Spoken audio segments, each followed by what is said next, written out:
Intrams. Anak, gumising ka na.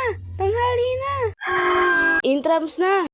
Naranasan niyo na ba ang mag-intrams? Siyempre naman. Eto na nga.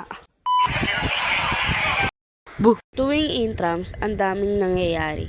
Daming events, palaro, at sports na pwedeng salihan gaya ng patintero, volleyball, basketball, chess, fun run, at kung ano-ano pa. Masaya ang intrams.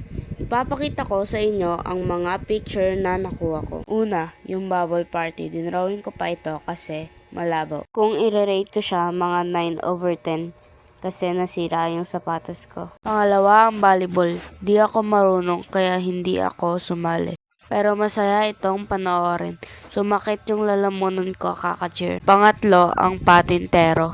Masaya rin itong panoorin. Panghuli na rin pala ito. Kasi hindi na ako nakapag-picture. Yun lang. Thank you for watching. Finally, tapos na.